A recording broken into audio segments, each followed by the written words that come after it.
advocating for fair, open, and accountable government since 1971. We really believe that our democracy is stronger and better when we all participate. And that includes reducing the influence of money in politics. We believe in creating a democracy where everyone's voice is heard and everyone plays by fair and common sense rules. And we want to put everyday people's interests before the interests of wealthy special donors or large donors. Part of that work was we helped create a fair elections fund in Denver in 2018, which creates a 9-to-1 match for candidates who don't take special interest dollars. And we're looking at the ways that we can improve campaign finance throughout the state, because that is one of the ways that we all can hold our government accountable and ensure that our voices are heard. And so joining us tonight, I'll introduce you to all of our panelists, are Juan Marcano. He is a council member. He's the proud son of Puerto Rican immigrants, a brother, a husband, an architectural design professional, and a community advocate. In 2019, he won a hard-fought race for Aurora City Council while running on a platform of campaign finance reform. We also have Nicole Johnston, who is Representative Ward 2 in Aurora City Council since 2017. She currently serves as Aurora's Mayor Pro Tem, and her professional experience includes working as a legislative aide in Madison, Wisconsin, working for Central Coast Center for Independent Living, founding the East Aurora Community Development Group, and serving as a citizen member of the City of Aurora's Oil and Gas Advisory Committee. And then finally, we're joined by Carlos Valverde, who is the state director of the Working Families Party here in Colorado. It's a grassroots, multicultural party that advocates for working class values. Since its inception 2 years ago, the Colorado Working Families Party has endorsed and helped to elect dozens of progressive candidates to legislative and municipal offices. So thank you all for being here. We really appreciate it.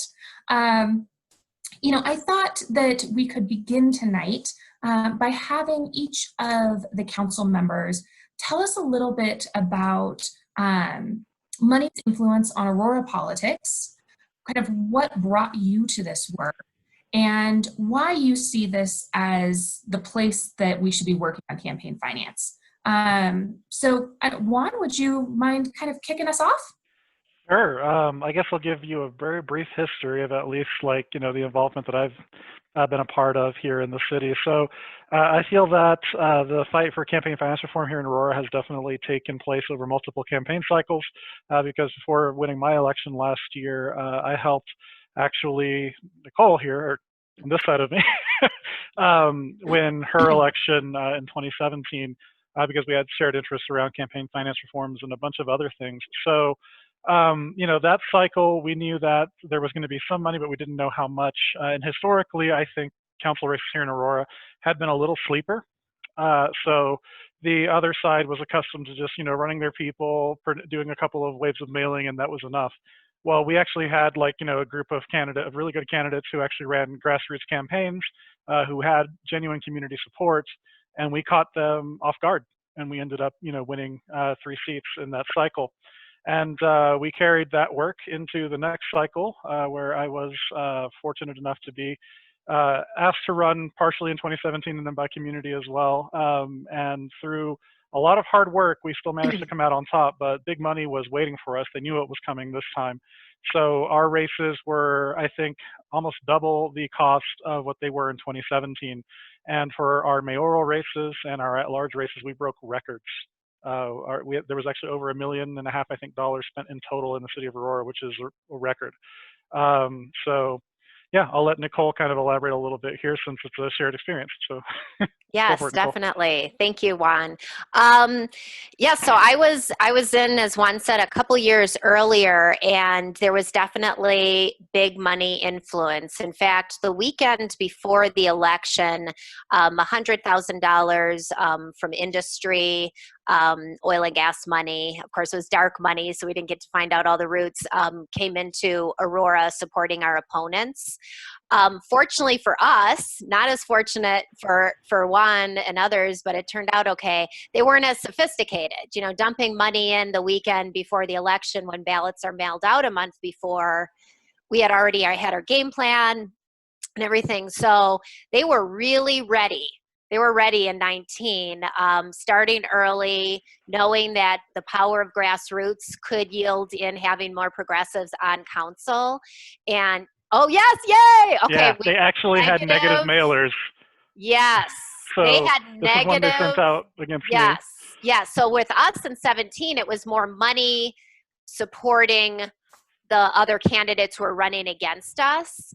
And Councilmember Murillo did have a negative mailer from her opponent, but this was a whole new level that 19 had, where it was actual investing in negative mailers being sent out to just try to destroy credibility of the candidates. And, unless we do something and do something significant, it's just going to become more sophisticated. Dark money influence is going to grow. So this is really an important issue, not just for folks who are running on council, but for all residents who are voting, to have people who really are representing the people over these huge donors. Thank you. And Carlos, you all have done a lot of work at the municipal level, at the state level, and why is this something that you all spend your time and energy on? Sure. First, Amanda, thank you so much for inviting me onto the call tonight. I see some really cool people in the room here, and it's an honor to sit with two city council folks who are just doing amazing work. So I really appreciate you inviting me and the Working Families Party here. Just a quick update for you. I've actually received a bit of a promotion. I'm now the regional director of the Working Families Party, and I'm overseeing 4 states here in the Southwest. But you were right. I was the founding director of Colorado Working Families Party. And maybe I'll start off with sort of clarifying who we are and what we do. So we are a new multiracial and feminist political party that is working to recruit, train, and elect the next generation of leaders in our country. But sometimes people get hung up on this term party. I will clarify that we're not a party in sort of the traditional sense of a party. We agree with some of the other leftist parties in terms of our values, like the Green Party or the Movement for the People Party, but a little bit of the tactics. We ultimately feel like in the best case scenario, a third party gets 5% of the vote and they lose. In the worst case scenario, a third party gets 10% of the vote and they spoil the election. So our motto at the Working Families Party is to vote your values and win. Because we do feel like winning in this political moment is critical, because the communities that we work with and that we care about cannot afford to lose in this political time of our country. Some people have compared us to the Tea Party of the left. In the way the Tea Party pulled Republicans to be more conservative, the Working Families Party is looking to pull Democrats to be more progressive. So here in Colorado, you mentioned the dozens of victories that we've had, and we've had some pretty amazing folks. We've elected dozens of progressive candidates all across the state. Folks like Julie Gonzalez in the state Senate, Emily Sorota, Serena Gonzalez Gutierrez, champions like Candy Cedebaca, Tay Anderson, and of course the 2 folks who I am on the panel with tonight, Nicole, Johnston and Juan Marcano. So yeah, we are really excited about the work we're doing here in Colorado. We have 3 core issues that we focus on. And we believe that these issues intersect with all the other issues that are out there. But our core issues are racial justice, economic justice, and an inclusive democracy. And I can talk about racial justice and economic justice for hours and hours, because those are things that affect the daily lives of the people that we work with. But tonight, I want to talk about the inclusive democracy part. I don't get a chance to talk about this one as much. At the Working Families Party, our analysis has shown us that over the last 50 years, the right wing has hijacked our democracy through things like gerrymandering, subtle and overt forms of voter suppression laws. And of course, what we're talking about tonight, the corrupting effect it's had on our campaign finance rules. And this decades-long attack on our democratic systems in many ways peaked with the Citizens United Supreme Court decision. Since that court decision in 2010, outside political spending has increased more than 900% in our country. Here at the Colorado Working Families Party specifically, we are a national party, and Colorado is a chapter of the national party. We recognize that the corrupting effects of this money in politics was having an effect even in our so-called blue state. We saw that campaign contributions from greedy developers and construction firms swayed our local elected officials in a way that plotted the course to gentrifying our historic Black and brown neighborhoods. The neighborhood I grew up in, there was a park called Paco Sanchez Park in the West Side. Today, Paco Sanchez Park is a Frisbee golf course. The neighborhood I grew up in doesn't even really exist anymore. It's a completely different area of town. We saw that the Chamber of Commerce, they have encouraged the criminalization of poverty and the criminalization of homelessness through things like the camping ban. Groups like the Colorado Restaurant Association constantly are fighting progressive measures like increasing the minimum wage, even while they're paving the way to creating one of the most unaffordable metro areas in the country. We're seeing insurance companies fight healthcare measures that would benefit working class and rural communities. And of course, there's the giants in the room, the oil and gas industry, whose financial and political influence has halted measures to reduce extraction, pollutants, and carbon emissions for decades in our state.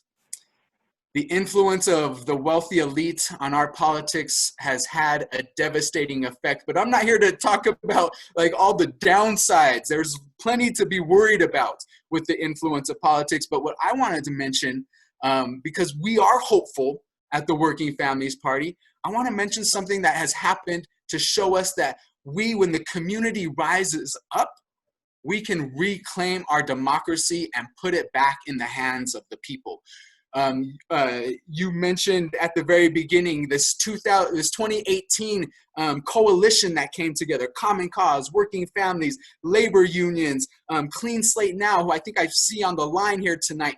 We came together around the Democracy for the People initiative in Denver, referred measure 2A. And this was a real simple measure. It only did 3 simple things.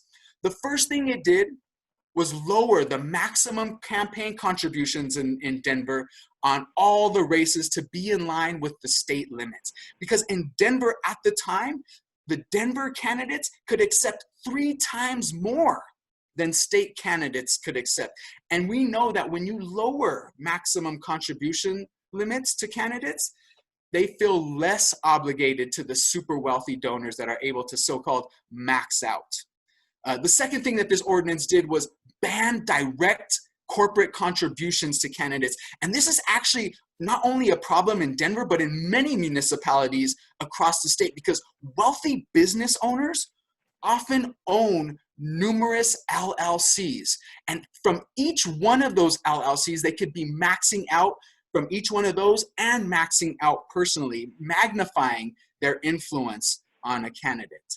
But the Democracy for the People got its name because of the third thing it did. And you mentioned this in your opening statement, because it was truly monumental in creating a public financing match. And it wasn't a small match, it was a 9-to-1 match. So essentially, if a small donor, less than $50, gives $50 to a campaign, that's matched 9 times by the city to become a $500 contribution. So no longer are candidates hours and hours on the phone dialing for dollars to the wealthiest people that they can find.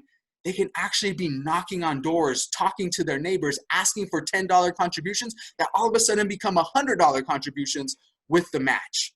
Now, we were up against the big boys with this one, and our campaign did not have tons of money, but we had a community organizer attitude to this campaign. We knew that we could do with people what the other side does with money. Just like our candidates are proving day in and day out. They're being outspent 10 to 1 oftentimes. But they are doing with people what the other side does with money. And at the end of this campaign in Denver, it won with overwhelmingly 71% of the vote. And that's what gives me hope, because now that we're bringing this to Aurora, I know that if we can get the people engaged and involved, we can win a similar measure in Aurora. Yeah, thanks so much. That's a great segue, Carlos. I was wondering if either of our council members could tell us a little bit about the current landscape in Aurora. I'm sure that corporations are already banned from contributing, and it's a very transparent process, and every voter in the city can easily understand who's giving to candidates and in what amounts. Can you kind of walk us through what that landscape is looking like now? Do you want me to start and tag team? Yeah, go ahead, Nicole. Okay. First of all, we don't have any limits at all in Aurora. We don't even have what the state legislature has. We don't have 3 times what the state legislature has. We have no limits at all. So in our disclosures, I was able to make a little tiny progress, and I worked with Amanda's team with Common Cause to at least start having the disclosures further out from the election. So even if we can't control the amount of money that was in, my whole focus was, can we at least let the public know what's happening and let them know before the ballots go out? So we were able to make that reform last year. That did pass, but even that was challenging. We ran into, you're trying to make a change during an actual election or campaign. This is crazy. And I said, well, it's just a little time ahead, letting people know the campaign report, so the press and that information. So that was just the minuscule amount that I could accomplish. So that's where both Juan and I, it's very important to us that, one, we get real campaign finance reform, but we don't want to have people say next year, oh, it's too close, because we have our next municipal election in November 21. So we are, and I'm seeing Juan's head now, we are committed to doing this and to doing it this year. And with that, I don't want to take it all, because Juan has a wealth of information. So I'll have him maybe address some of the influence, or, expanding upon those no limits that I was discussing. Yeah, so it's not just the limits, as Nicole pointed out, but it's also the disclosure. You don't really have to start disclosing here until 90 days before the election, whereas people can be, amassing small fortunes before then. And we have not seen too much of that behavior in the past. We've seen, like, at the end of an election cycle, or like in a November before, in the November before the next year's election, you'll see a couple $1,000s come in here and there from, like, real estate developers or realtors themselves. But one of the major changes that we're going to hopefully be able to make here is that you start reporting on January 1. And then quarterly up until you get into the 2 quarters before an election. And then from there, it becomes a monthly report, just because folks deserve to know, like, who's funding you. Are you actually backed by your community, or are you backed by special interests who see you as a puppet that they can, basically manipulate? So, and I think that the great data that was collected from last year's elections really paints a stark picture in terms of, like, I'm looking here. Thank you, Owen, for linking the Clean Slate Now action link from last year's Aurora race. Just an example of the difference between, like, grassroots campaign that actually did have some institutional support from labor, and an incumbent who was well funded and well connected. You're looking at $58,000 for my opponent out of 142 contributions. So that's an average of somewhere around $400 a contribution, versus we had $33,000 from 411 contributions. So that tells you that we had a lot of community support, especially once, you knock out the, my largest contribution was $5,000 from the SEIU. Once you start taking out, like, the few large contributions I had, you can really tell the difference between a grassroots campaign and a special interest campaign. And I think that the reforms that we're going to be putting into place will really put that power back in the hands of the grassroots, and I think we'll end up with a much more accountable government as a result. Thank you. Well, so Carlos, maybe, really anybody, but maybe you could tell us a little bit about the reforms that activists and advocates have seen as most successful and most impactful. And then maybe the panel could tell us a little bit more about what we're hoping to do in Aurora specifically. Sure. Some of the things that we get really excited about, one of the campaigns we're running in New Mexico is called the Democracy Dollars. And I often compare this to when I was a little kid. My uncle took me to the dog track, and I wasn't really interested in going and seeing dogs run around the track. It sounded really boring to me until my uncle gave me $2 and said, "Bet on any dog you want." All of a sudden, I had some skin in the game, and I got interested in and I was like rooting for my dog, and it's like, yeah, I got all interested in it. So this is a similar concept with Democracy Dollars. Is you give a stipend to every voter. You send them a 25. In Oregon, they have this. Every voter gets 4 $25 stipends, and the candidates have to go and get those stipends from them. They have to go and convince those voters that, hey, I'm your candidate. You want to give me at least one of your $25 stipends. And this has dramatically increased campaign contributions from the grassroots. It has increased voter turnout. It has increased the number of people of color who are running for office, the number of women who are running for office. So we're really encouraged by these types of laws, and we're really excited about it. But we also know that most municipalities don't have the funds to send every voter $100 worth of these stipends. And so we think other things like the match that Denver did are really exciting. We see matches in New York City having radically changed the New York City City Council. And when you compare how the New York City Council is now much more accountable to the citizens of New York in comparison to the state level, where they don't have that same policy. The state legislature is still sort of a good old boys club run by moderate Democrats who are not looking out for working class people. So we think there's a lot of really good ideas out there. Those are two that we're particularly interested in. Great, thank you. Excuse me. And I know that, as you mentioned, we probably can't do everything all at once. And so, Juan and Nicole, you both talked about a couple changes that you think we can make. What are you most excited about? Yeah, so I think number one is, getting out of the Wild West and actually putting limits, contribution limits into place. Because right now, the sky's the limit. If you have a very wealthy friend, you can, basically have them fund your entire campaign, or really as it shakes out, you can, sell out to the Realtors Association and the Home Builders Association and the Apartment Association and so on and so forth, and collect $2,500 checks and fund your campaign off of that. So I think that one of the low-hanging fruits for sure here are campaign finance limits. Yeah. Nicole? And if I want to add, the independent expenditure committees, that is one of my biggest concerns, and the disclosures of these last minute contributions and not knowing where it's coming from, really having significant, I want to say, fees, fines. We're figuring out that structure right now. If someone, either an individual, but particularly these IECs, independent expenditure committees, are late in reporting, and then, people aren't getting that information, right now it's $50 a day fine.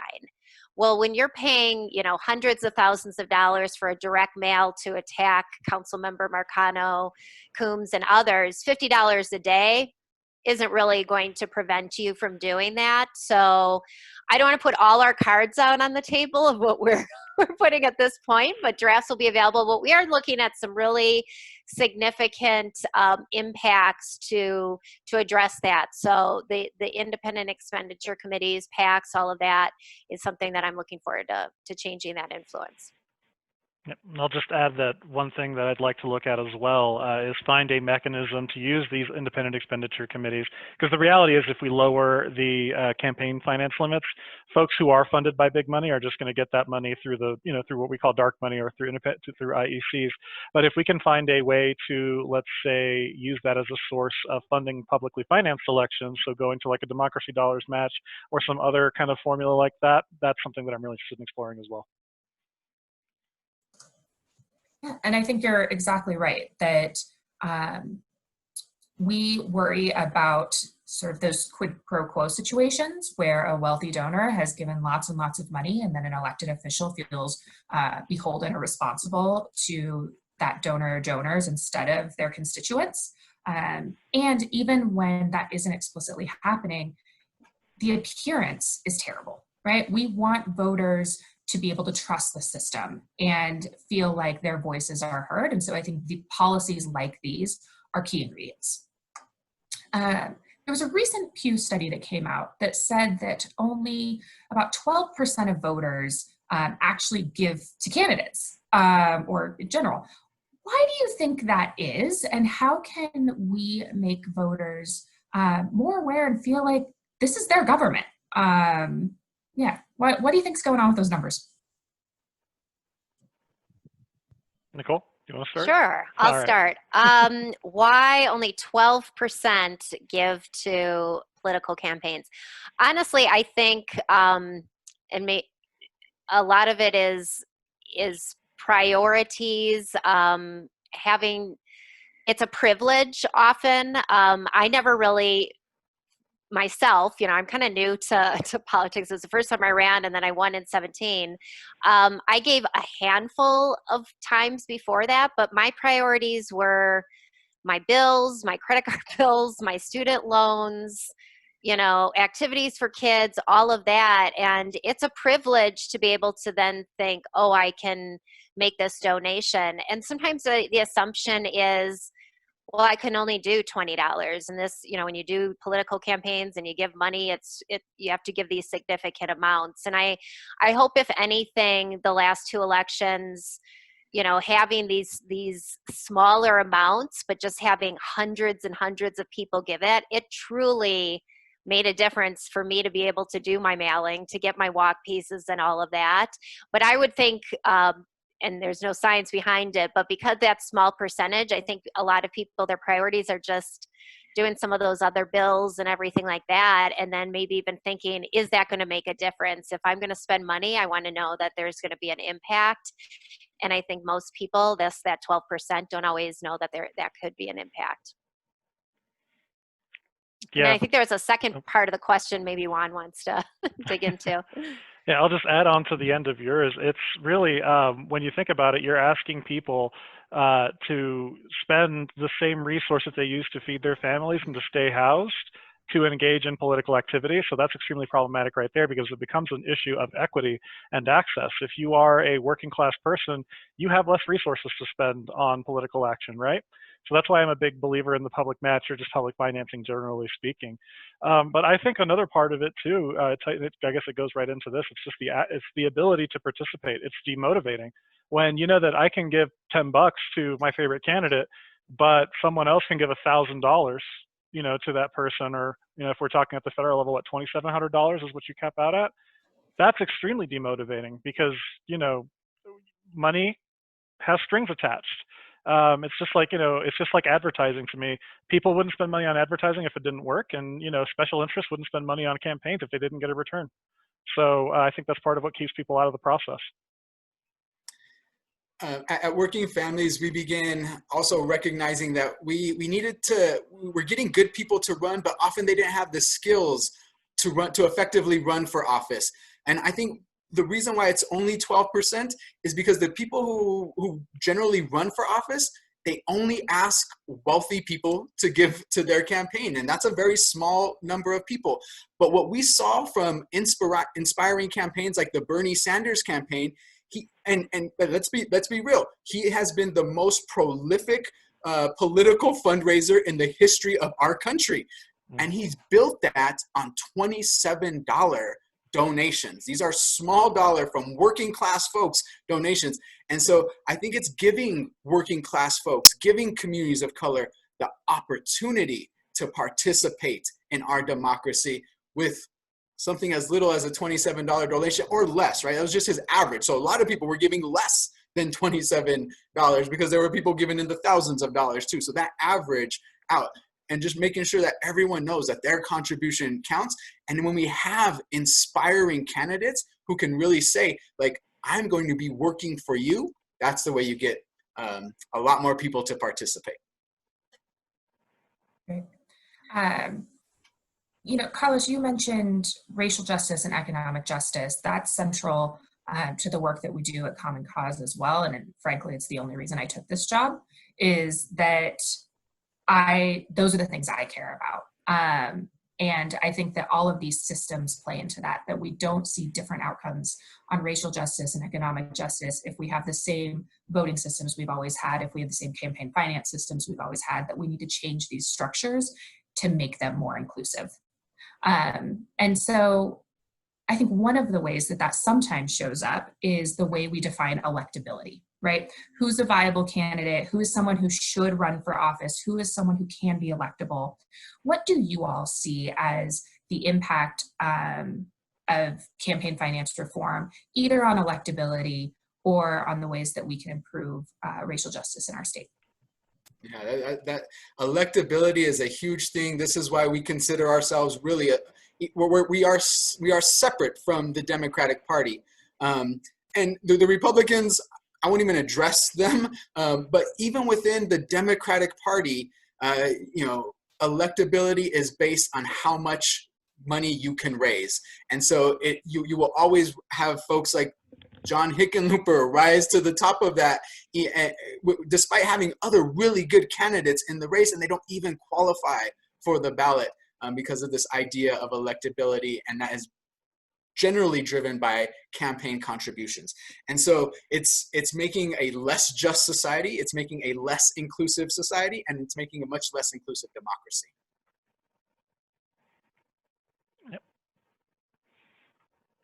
Oh, were you winning? Okay, sorry. All right, I thought we were moving on to the next one. Yeah, it's really, again, I think Carlos kind of pointed out, it comes down to a matter of equity, because the system as it stands, it favors people who already are well-connected and well-to-do. And it ices out people who come from community. I can think of a couple of Senate candidates who unfortunately aren't going to make it onto the ballot. And I can think of a lot of candidates, like, you know, at the local level, or, you know, even folks who have run for Congress in the past. It's the institutional barriers are there. They're set up with intent. Like, I don't want anyone to walk away from this thinking that was an accident. Like, that was intentional, because that's why you see that the electorate generally is far to the left of even like a progressive Democrat. It's just that the resources that you need, and by that I mean money, won't come to you. They're, you know, if you are promising substantial change, they want people who will nibble around the edges to make certain, you know, demographic groups feel a little more comfortable. But then, you know, for the most part, not much changes. And that's kind of, frankly, why we're at the point in history that I think we're at with regards to the people who are at the higher, you know, who we have in power, just because folks get demotivated. They don't see people who either look like them or are advocating for things that are meaningful to them. So they tune out of the system. The electorate shrinks. Remember, less people voted last presidential election than did. And then you end up with a very narrow segment of the population represented, and policy that is unjust and cruel, quite frankly, as a result. I was just going to add electability being in the same language as an institutionalized system. You know, Councilmember Marcano ran against an incumbent, and that is the most challenging race. And you're often dismissed because it's like, well, there's someone already in office and they have all of that. So just being a challenger to an incumbent, almost by default, someone will say, you're not electable. So that's frustrating. With me, I did have an open race, an open seat. The person before me was term limited. However, I ran against someone who would begin each of his speeches that he was in the state legislature for 16 years, that he served in, you know, the House, served in the Senate. And, you know, I was a single mom trying to get some things done I hadn't served in. But I think both with the challenge of running against an incumbent and a challenge against running against maybe a traditional candidate, the voters don't really care anymore. They want someone that they can believe in. They want change, and that association with the experience and electability I think is significantly decreasing, and we just need to keep stop saying that word. So. Yeah. Yeah, I mean, well, you say sort of traditional candidates, and historically what that has meant is like white and male. And so sometimes I think we use electability as coded language for too female, too queer, too brown, right? Like that's actually what sometimes folks mean.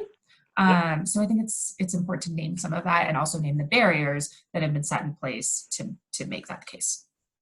I will say that something that gives me a little bit of hope, and why I'm excited to work with all of you and so many others at the local level is we at Common Cause have seen that you can effectuate really good change at a local level that might be nearly impossible at a federal level, right? We get along a little bit better.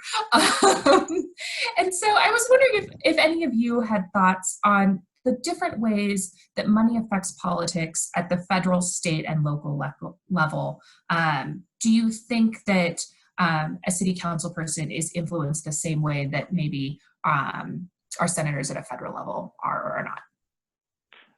I think that definitely does take shape. And I think at every level you find different industries at play. So like at the municipal level, you're not going to see, well, now because of SB 181, we do see a lot of oil and gas, but typically that used to be preserved kind of like, or relegated rather to the state level. So the big players at the municipal level would be like the apartment association, the realtors association, various home builder groups, things like that. The more that gets kicked back to the municipal level, you're going to see different players come in. And then you see, of course, at the state level, like the apartment association is a notoriously powerful lobby there, to stop folks from pushing back against rent control. And you know how influential oil and gas has been in the state since I can recall. So yeah, it's the same kind of dynamic plays out. It just depends on what level you're at. It's different players sometimes. And I would even just say with the money and influence is, and it's linked to what we were being before, is just being able to run for office. I feel like it's still, and that's why it's so important we do this work. 3 years ago when I was running, I felt like I can actually run. I can raise $25,000. It's going to be really hard, but I can get it. It's doable. Even now, I don't feel that way with the state, and I definitely don't feel that way with federal, unless there's maybe, eventually DNC is behind a candidate and then you have all of that. But I feel like there's still a realism of regular people being able to break in at the local level more than those other levels. And then the everyday oversight that we do really impacts people's lives directly, whether it's the police department to our libraries to, the stop sign and the roads we go on. Like, people don't really realize it, but that local level of government is something that touches their lives every day. And I like that. I'd concur with the other panelists. There was a Nike Jordan's commercial when I was young, and there was this little boy playing basketball, and Michael Jordan. They show Michael Jordan shots, and Michael Jordan comes on this neighborhood basketball court with the little boy, and the little boy says, what's it like at the NBA level? And Michael Jordan tells him, nothing changes, man. The game gets bigger and the shoes get cooler.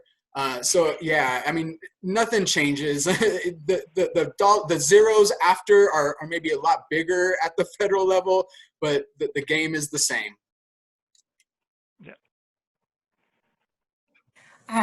And I just want to remind folks that if you have questions for any of our panelists, to go ahead and pop those into the chat. I have a bunch that I'll continue to work through that were pre-submitted, but if questions have come up for you as we've been talking, do pop those into the chat for us.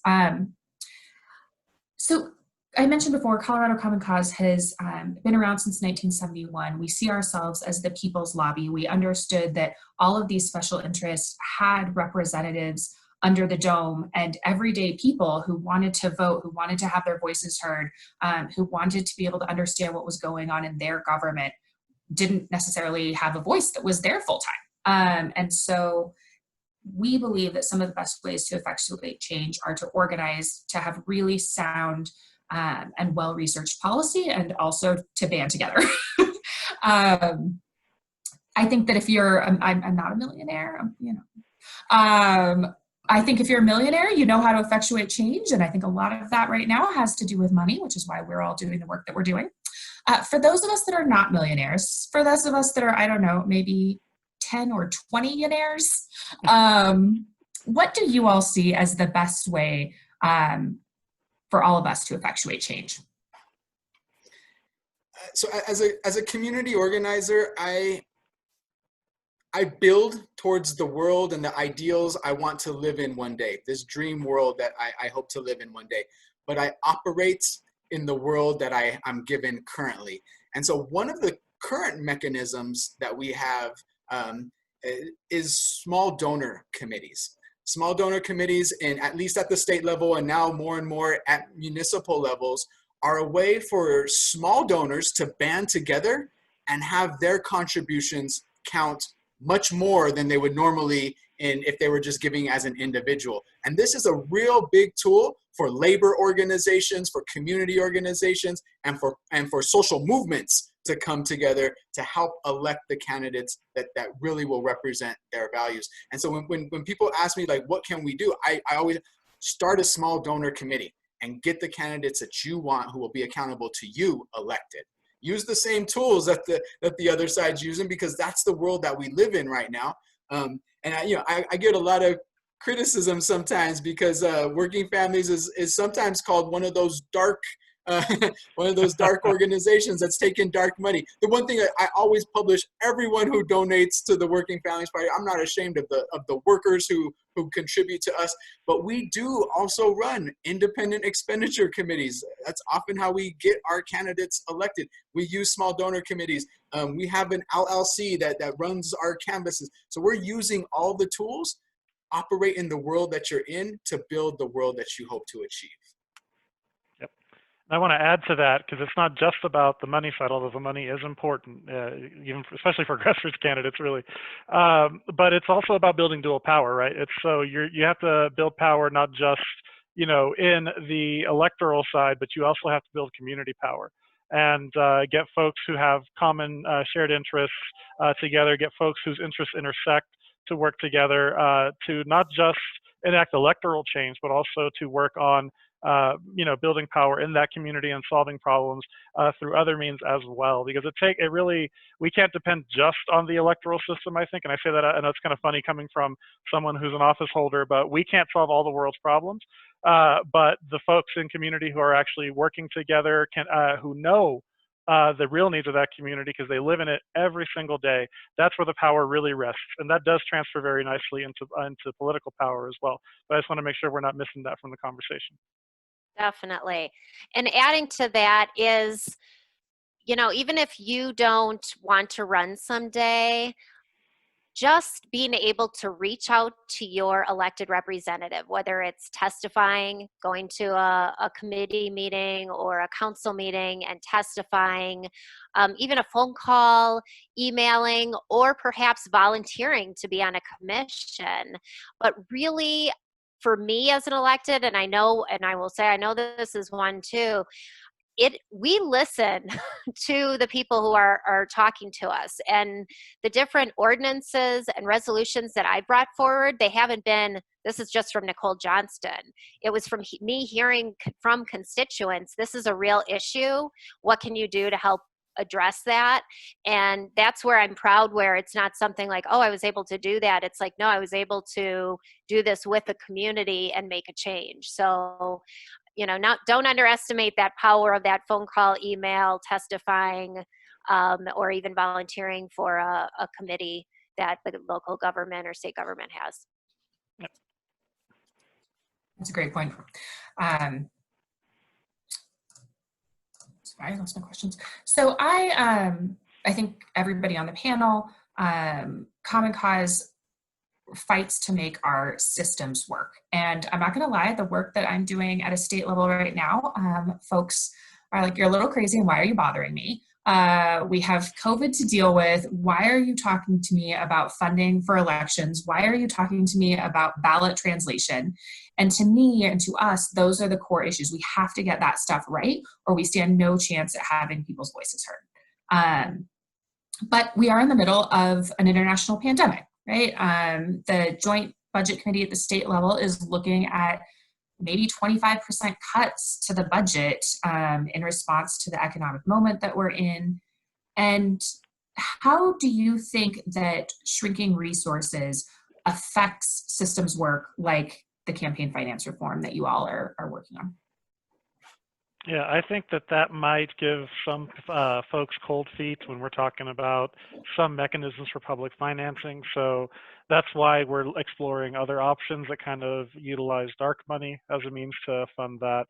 But part of the reality is that if we value our democracy, and we actually cherish the institutions that kind of like are the framework for the rest of our society, I don't think you can really put that high of a price on actually taking the investment to reform those institutions so that they are actually more small d democratic and actually lead to outcomes that represent the popular will. So there might be some jurisdictions where that's going to be used as a rationale to not change anything or to somehow make things worse, and I don't buy it. Austerity is bad on economics, and it's also bad for electoral reform.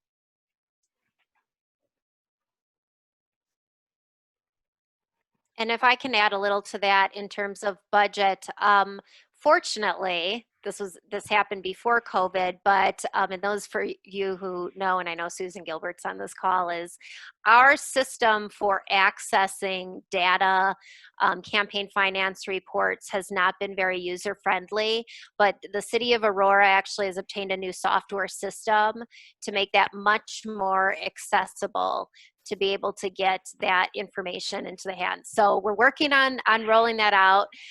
Campaign finance is part of it, but to be quite honest, we need, and I look forward to maybe another happy hour, is election voting reform in our systems. Yep. And how we implement that, ranked choice voting. We have our hands tied in a lot of ways, and we get a lot of comparisons to our next door neighbor, Denver, but they're also a county. So they, have a lot more revenue, over 60% of our revenue comes from sales tax. So when we have a pandemic and people aren't spending as much, we're losing probably about $20 million. Yeah. When you're a city and a county, you're still getting your property tax. You're still having generally an electorate. They pass ballot measures fairly well in Denver. But we have 3 counties for the city of Aurora. So when we have elections, we have different counties working on things, and it's just a lot more complicated. And while I would love to say we would adopt something our next door neighbor is doing, it's not as simple as that, because we aren't also a county. So we're going to have some more challenges with those resources, but some things were in play that have already been paid for, fortunately. And then there's some things that I think we can do that the investment is worth it, as Juan said. It's an investment, but the return that you get is much more than the dollars that you give. I'm sure a lot of people on this call have either read Milton Friedman or heard of Milton Friedman and his idea of capitalizing on crisis. And the right wing has been very effective and historically at capitalizing on crisis. And they're looking to do that with this crisis right now. And we are, if trajectory is as normal, we will go into severe austerity over the next several years, probably, as a recovery from this particular moment. But what I see personally is that we are in a moment where, for the first time, I think in at least my lifetime, people are beginning to see that my health is dependent on my neighbor's health, whose health is dependent on the grocery store worker's health. And that if we want to be healthy as a community, maybe we should have universal health care. I think we're coming to the understanding that if we can spend trillions of dollars like this to help the wealthy and help Wall Street out during a crisis, maybe we can afford to cancel student debt. So I think we're spending trillions of dollars in this moment that are unheard of.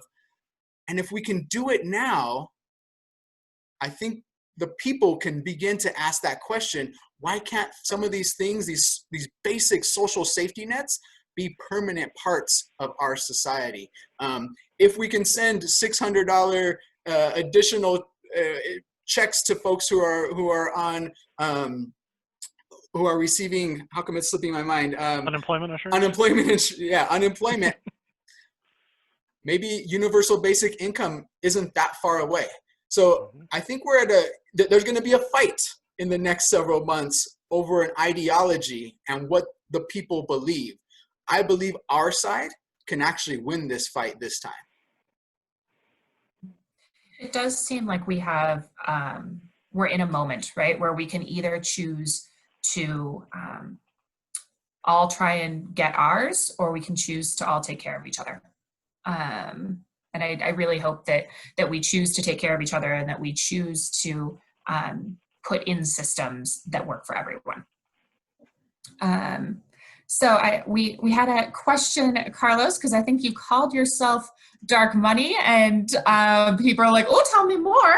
So, can you talk a little bit more about the space that the Working Families Party takes up, and your relation to campaign finance, sort of how you counterbalance or interact with that?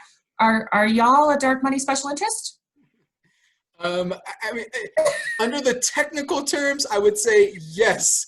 And we have last count, I think we had 28 different organizational entities. We have a C3, a C4, a 527. We have numerous national PACs. We have state PACs all over the country. We have IE committees. We have LLCs.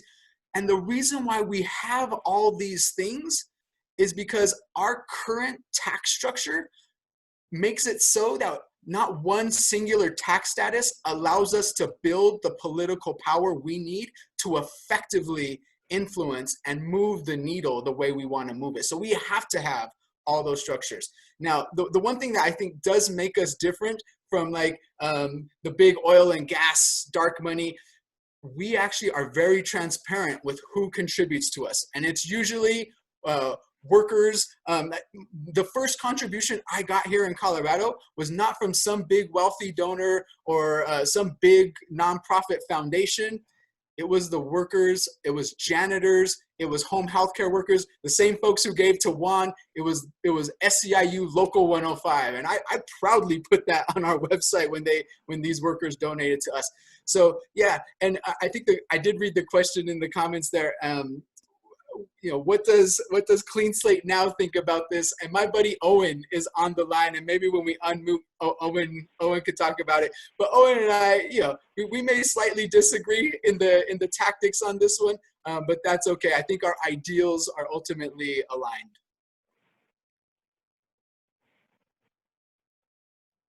Yep, I guess I'll just add in that I think that there's a huge difference between an organization like WFP and, a nameless, faceless entity that is comprised of special interest money from who knows where.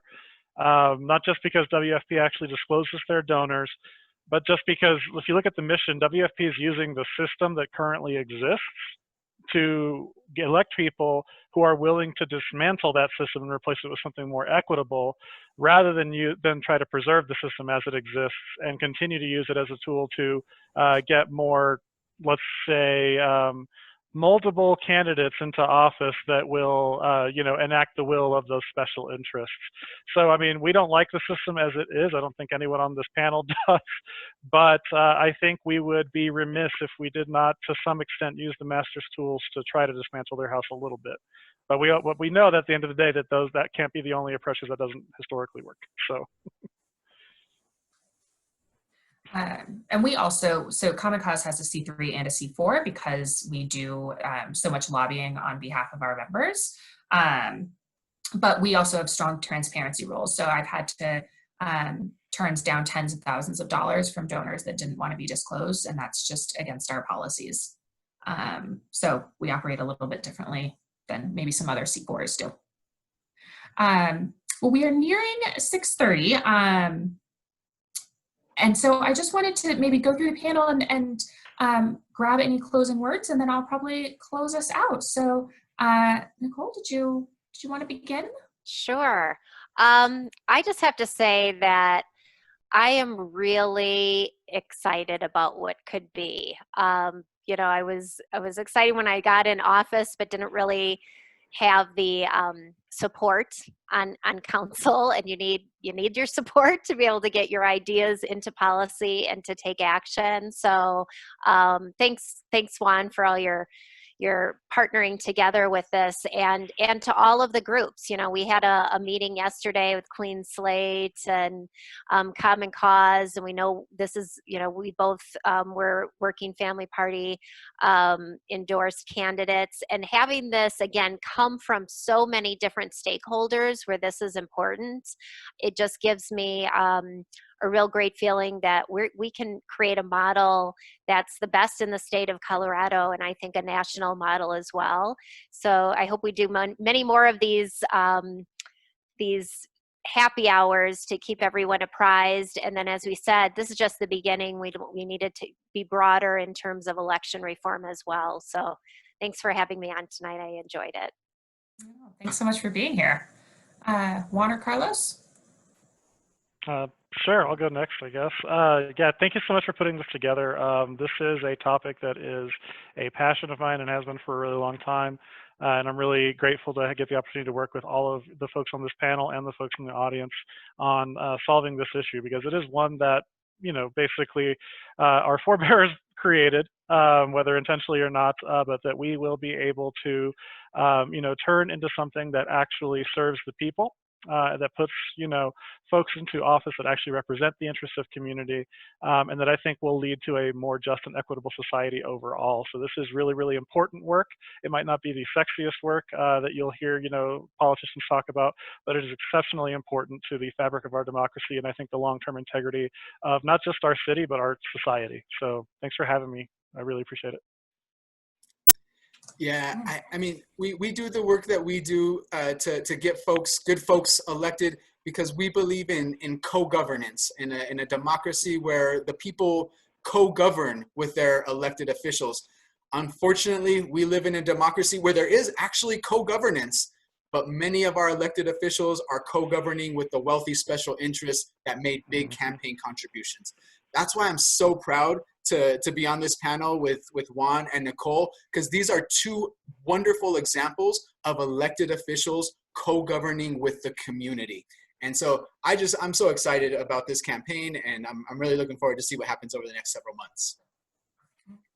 Well, thank you all for being here. Thank you for the work you're doing and for sharing your expertise with us. For folks that are in the audience tonight, we've mentioned Clean Slate Now, Working Family Party, Colorado Common Cause. We are all community groups that are happy to have you amongst our ranks and working on these issues with us. So I encourage you to reach out to any of us if you are interested in campaign finance reform, either in Aurora specifically or more generally in Colorado, because I think this movement gets even stronger the more voices and ideas that we have. Obviously, reach out to the council members, especially if you are a constituent. I'm sure they would love to hear from you. And I hope that in the near future, we will be able to join in person again and actually share a beverage. Common Cause does try to do these generally the first Thursday of every month. So we hope to see you in person in the near future. And if not, seeing all of your beautiful smiling faces is awesome. So thank you for being here, and I hope everybody has a wonderful evening. All right. Thank you.